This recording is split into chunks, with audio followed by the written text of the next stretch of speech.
welcome. I forgot about that part. Welcome, welcome, welcome. I actually need to make sure I've got the right mic selected. And welcome to the Safety Consultant podcast version of the OSHA Compliance Help Show. So this is what I do for you guys is I help you keep OSHA compliant through a few lessons at a time in this live stream. So today we are going to actually go through one of the topics that I do get one of the most, I should say, from my new students that are coming into the compliance class that I teach, which is the Certified Occupational Safety Specialist class. And one of those is, how do you read the Code of Federal Regulations, the CFRs? During this time, if you do have any questions or comments, go ahead and put it in the chat box for me. I'm going to check my phone, so if anybody's texting me or anything similar to that for questions, I'll get those as well. So I'm here to answer your questions on anything OSHA compliance, even though I'm going to focus on how to read the CFRs today. If you have a comment, question, or anything that's going on with your facility right now, or even if you're a consultant and you want a little second opinion for what's happening with your clients, then that's fine too. Go ahead and put that into the comment box. And from the comment box, I'll be able to answer some questions for you. So that's what I'm going to work on. So let's talk about the Code of Federal Regulations. So OSHA actually has their codes. All of the government agency has codes of regulation. OSHA is under the Department of Labor, so they are Title 29.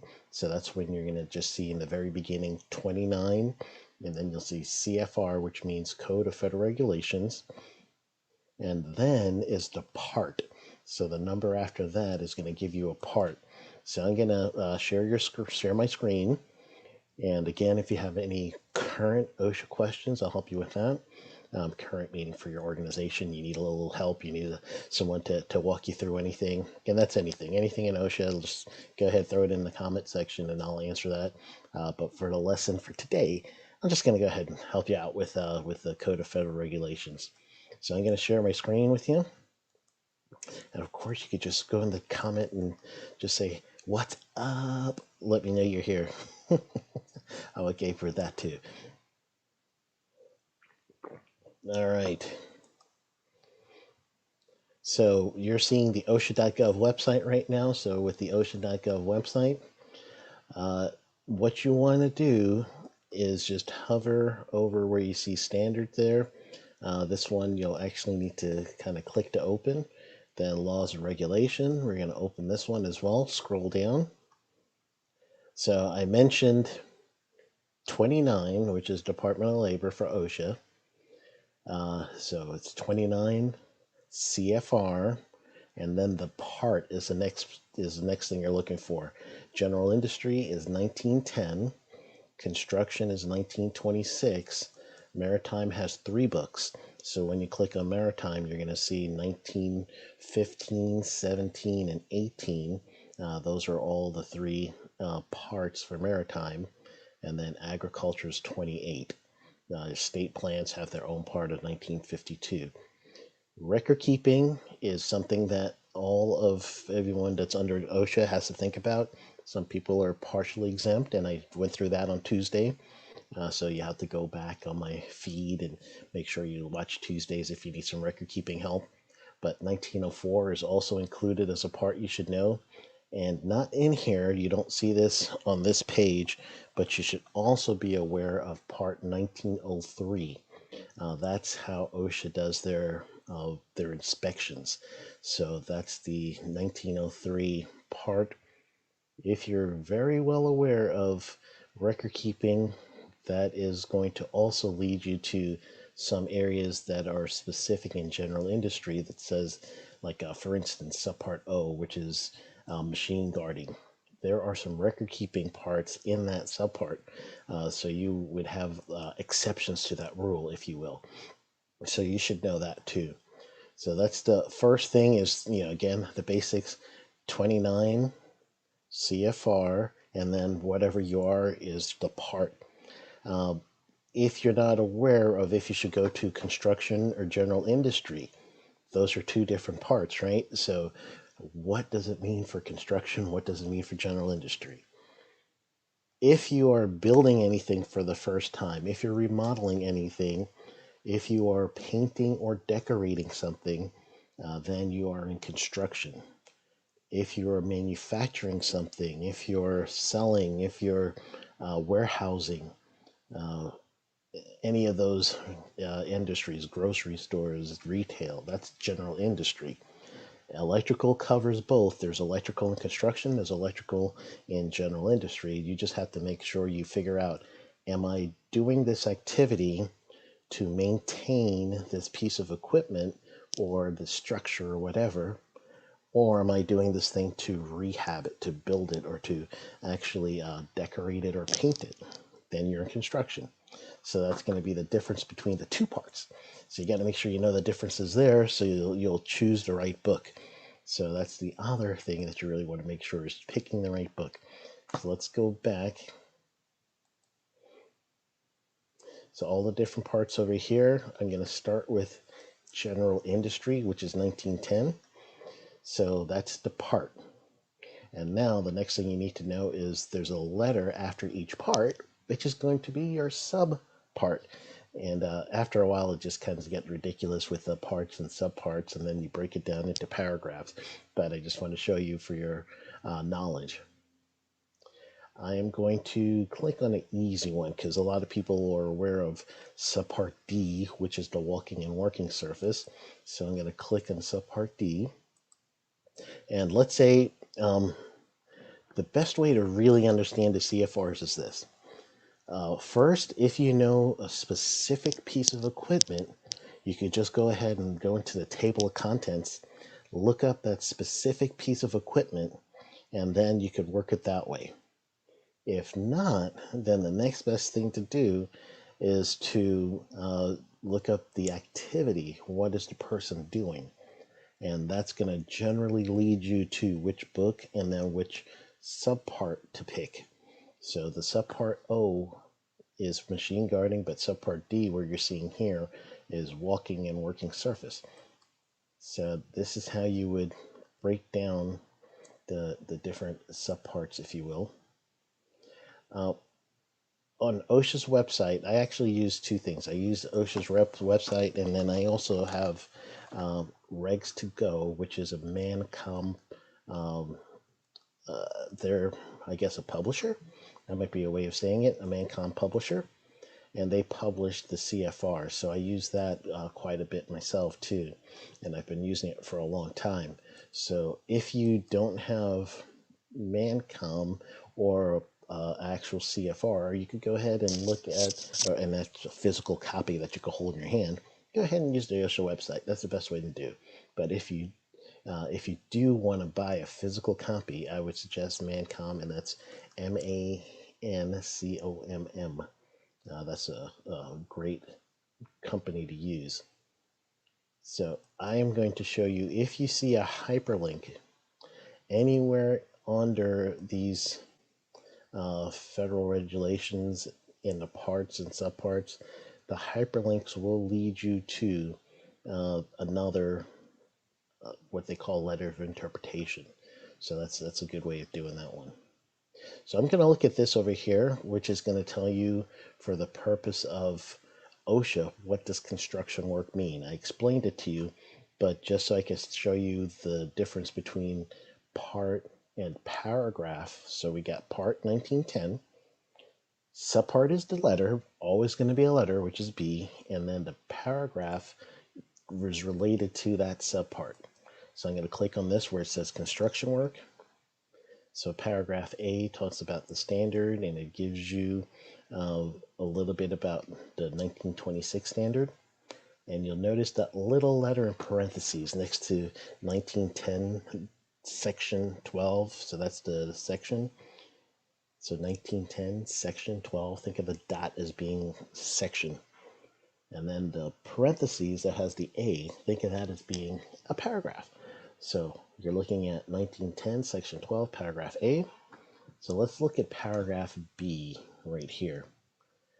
This one and paragraph D over here um, will really tell you the distinguishing factor between construction and general industry. So what I explained to you earlier in the very beginning was construction is if you build it, alter it, repair it, paint it, or decorate it, then it is construction work. You got to go to 1926. And that's a very basic definition on that one. So that's section, the dot. Paragraph is the first letter in the parentheses. I'm going to go back. On this one, it's probably better, if you're following along with me, to use the back button. Only because of the way OSHA does this, you'll end up going back to the full letter of all the parts. And it'll take you a little while to click through. So the back button works a lot better for this one. Again, any questions or comments? Anything that's going on with you right now that you need some OSHA help, go ahead and let me know, and I'll help you out with that, even though it may not be on the topic with the parts and subparts and understanding how to read the CFRs. But this is definitely going to, this time that I want to spend, I want to make sure that I'm going to help you guys out with whatever that you need with your current OSHA issues. So that's my pledge to you right now. So let's go into the second thing that you really need to know is after the paragraphs, there's a bunch of delineations underneath that. So I'm going to show you a big one here that has many different parts. So I'm going to scroll down. I'm going to take you over to where you have your environmental control. So general environmental controls. Here is permit required confined space, and then here's another one with control of hazardous energy, lockout, tagout. So it's section 147. We'll click on this one. And now you're going to start seeing another set of parentheses after the paragraph. So section 147, paragraph, and it's important to get the wording right, unfortunately. It's like ridiculous in some stages that you're going to end up having to learn all the wording. But if you are faced with some sort of interaction with OSHA, they're going to use these terms. They're going to understand these terms. So it's important that you understand them as well so that you guys can start speaking the same language. So when you're looking at this one, you're going to say, especially with this lockout tagout section, you scroll down, it's section 147, paragraph A, sub paragraph 1, and then sub paragraph Roman numeral I, or Roman numeral 1, or some people will say I.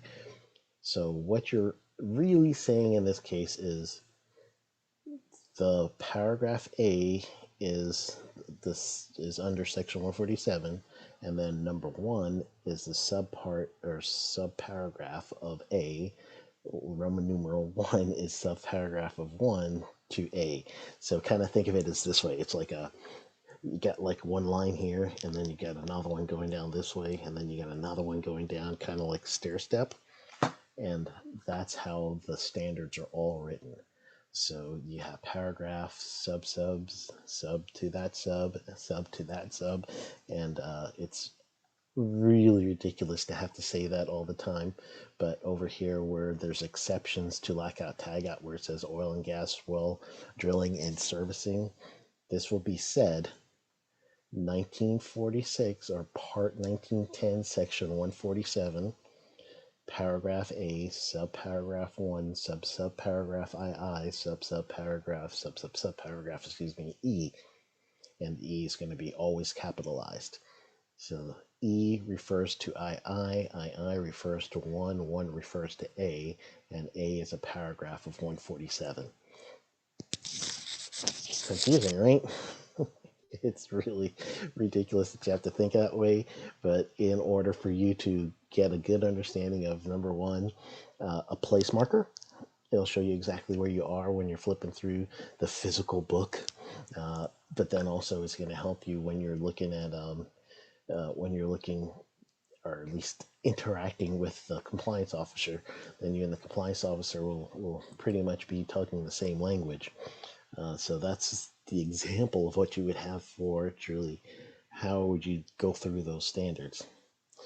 The other thing that I see with this, especially when you're talking about going through the standards, understanding the standards, the other thing that I really would say that you should get a good grasp on is, especially if you're looking through a physical copy of the CFR, you want to look for terms and definitions.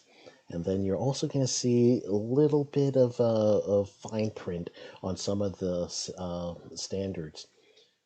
Really look at the fine print when they're there. Not all of the standards have fine print, but when they are there, read them very, very closely, because that's going to probably determine a few things for you. First, it's going to show you what there was context, if any, to the paragraph you're looking at. And then the other thing it might tell you is if there's an exception or something similar to that. So those were kind of, it hurts the eye sometimes as you're kind of looking in and you got your little microscope or magnifying glass. How's that? That's even better, right? So you're looking in there. Get real close to the words. Look at those things, and it does help give you some more context. All right. If there's any questions, comments, anything that you want to add or have me answer for you, go ahead and put it in the comment box for me, and then I'll be able to make sure I answer that for you. That is the goal, so I can make sure I get all your questions in during this time period. And so I am going to call this one a day then, since I've got no questions and comments on this one. This, unfortunately, I can't put it on the OSHA Compliance Help group in its current phase, so I might end up having to upload it in a different way. So, all right, good deal. Well, I appreciate everyone hanging out with me. And if you have a chance, make sure that you subscribe to the podcast. So I've got the Safety Consultant podcast. Anywhere you listen to podcasts, just go ahead and just look for Safety Consultant with Sheldon Primus. And then I'm there, subscribe to it, share it with a friend. That'd be awesome if you can. And that will help me out. If you so desire, you could also rate it too, and that's going to be awesome, because they look for that in all those services for algorithms to boost me up in the ratings. So go ahead and help me out if you can. All right, good deal. Well, thank you so much for listening, and go get them.